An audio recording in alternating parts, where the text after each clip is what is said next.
Welcome to Women's Rugby Rundown 221 for October 20th through the 26th. This week, we celebrated a couple of international champions as Uzbekistan claimed the Asia Rugby Emirates Sevens Trophy and Costa Rica took home gold at the Central America Games in Sevens. In 15s action, Sweden secured a win on the Rugby Europe Trophy. Off the pitch, the week was dominated by major professionalization news, including Welsh Rugby's massive investment into the women's game and the appointment of Gemma Fay as Scotland Rugby's first managing director of women's rugby. We also round up all the domestic rugby happenings across the world. I'm Wendy, here to bring you the latest in women's rugby news. This is your Women's Rugby Rundown, and we're about to kick off. We'll start with 15s news. The Rugby Europe Trophy opened its season with a win for Sweden, who defeated host Finland 18-7, immediately putting Sweden at the top of the early standings. The cross-border Celtic Challenge has released its 25 and 26 fixtures and is adding a new playoff system that culminates in the first ever final. The league aims to showcase the next generation of talent and build on the immense surge of interest following the World Cup. The reigning champions are the Wolfhounds, who won the 24 and 25 title, and they will be looking to defend their crown under the new high-stakes structure. In New Zealand, the domestic calendar is getting shaken up for 26. Super Rugby Opaki is moving to a new June to August window to allow for a longer season and more professional development for players. This change complements the Black Ferns' expanded 10-test schedule and allows the Dr. Farah Palmer Cup to shift its focus to the end of August through October. England legend Emily Scarratt has announced she is hanging up her boots at the age of 35. Scarratt, who has a record 754 points across 119 caps, retires as a double World Cup champion and is immediately transitioning into a coaching and mentoring role with the RFU. The Welsh Rugby Union announced a massive financial commitment to the women's game. This overhaul, which creates 2 elite teams and a women's national academy, is specifically designed to stop the loss of top Welsh female players to English clubs, the PWR, by building a new domestic structure.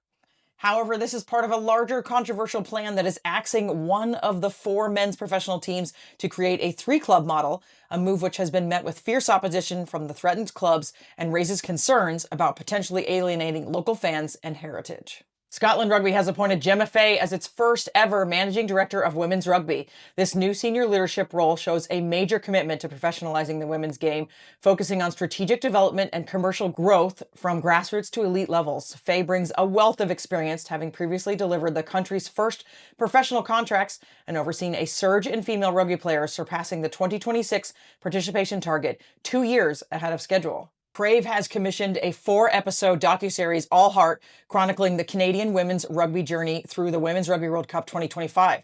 The series will offer unprecedented behind-the-scenes access to the team's pursuit of a history-making victory and is scheduled to stream on Crave in 2026, followed by a broadcast on TSN. Let's get over to international sevens news. The Asia Rugby Sevens Trophy, where Uzbekistan defeated Iran 17-7 to claim the Cup final title, while South Korea took the bronze. At the Central American Games in Guatemala, Costa Rica won the gold medal. The competition's final results saw the host nation Guatemala taking silver and Panama securing the bronze medal. Rumors about HSBC Sevens continue to fly. Now we're hearing that HSBC Sevens 3 is reportedly heading to Dubai in mid-January 2026. Sevens 2 is rumored to be a 3-leg competition for 6 teams each, with stops in Nairobi, Kenya, and in South America, with legs in Montevideo and Sao Paulo in March. Now, domestic news, lots here. Round 1 of PWR saw huge wins. Champions Gloucester Hartperry defeated Saracens 40-14. Harlequins outscoring Loughborough 52-42 in a chaotic bonus point classic. And Sale Sharks and Exeter Chiefs also secured full points. The second week of BC Premier action saw a major result as Burnaby Lake edged out Vancouver Thunderbirds 29-24 to maintain their perfect record and share the top spot. Meanwhile, West Shore also secured a narrow win, beating Castaway Wanderers 37-26, keeping the top of the table packed with undefeated teams. The Admiral Nationals League's premiership in Wales is led by Llandaff North, who maintained their perfect 3-0 record with a 43-7 win over Cardiff this past weekend. Llandaff North leads a tightly contested table and stands as the top scoring team in the premiership. The Scottish Arnold Clark Premiership kicked off its second stage with leaders Stirling County continuing their dominance, defeating Watsonians 36-10. The Nanfung Group Airside Premiership in Hong Kong saw continued dominance from Society Generale Valley, who crushed Causeway Sandy Bay 86-3 to remain the league's sole unbeaten leader with a perfect 4-0 record. This result extends their significant lead over the 2 clubs tied for second place. The second round of Italy's Series A Elite saw the league's top three, Villorba, Valsugana, and Colorno, all secure 5 points to share the early lead. Villorba was the most dominant, sweeping Benetton Treviso 60-0 for their second straight massive victory. Round 4 of the Nigeria AIL League was defined by massive scores, highlighted by Railway Union's 99-7 win and dominant shutouts. UL Bohemian defeated Ennis 77-0, Galwegians won 43 over Cook, and Blackrock beat Ballincollig 60-14, signaling the dominance of the league's powerhouse teams. Round 2 of AXA Elite 1 confirmed a three-way battle for the top spot, with ASM, Romagna, Montpellier, and Stade Toulouse all sitting undefeated on 9 points. Now we'll hop over to USA Club. Lots of action in the Gulf Coast. Frontier, no changes. Utah continues its commanding lead. In D2, Carolina's a massive shift in the East as Charlotte takes over first place. Meanwhile, Atlanta 2.0 maintains the lead in the West, while Augusta surged into second place. In the True South, opening weekend, Birmingham exploded onto the scene by crushing Nashville 70-5 to start the season. In D3, True South, rock solid consistency here. Chattanooga remains as the untouchable leader of the North, and Battleship is still on top of the South. Atlantic saw a bunch of chaos this week. In D1, Nova remains the lone undefeated powerhouse, but Raleigh moved into fourth place after battling past the DC Furies. In D2 NERFU, Providence remains undefeated at the top, but the standings saw shifts below, with Albany climbing to third and Hartford rocketing from 7th to 4th. In Empire, Danbury continued its total dominance after crushing Brooklyn 88-0.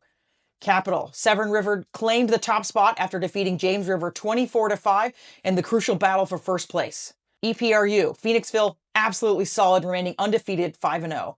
In D3, NERFU, North Shore leads the pack, while Portland made a huge jump from 6th to 2nd. Upper Valley and Seacoast dropped to 5th and 6th respectively. Empire, Union still leads the league. Long Island and Morris Lions surged into 2nd and 3rd place overall, overtaking Village Lions. Capital, Baltimore, still undefeated in the Central Division. DC Revolution overtook Roanoke for 1st in the South. The EPRU saw a huge scramble. North Bay soared from 3rd to 1st, with Philly moving into 3rd place. Northern region, we've already got playoff action, quarterfinals. In the D2, Mid-America, no changes, but a forfeit by Patriots was not entered into RX yet, so we could see changes. Rocky Mountain, Salt Lake City Slugs still lead. Back to D1, Midwest Premiership. Pittsburgh Forge continues to lead the East after beating Grand Rapids 38-5. Metropolis also leads the West, even after losing to Chicago North Shore 38-14. That's all the news for us this week in the video. There's always more on our site at yscrugby.com. Never miss an episode of Women's Rugby Rundown. Get us where all your podcasts can be listened to.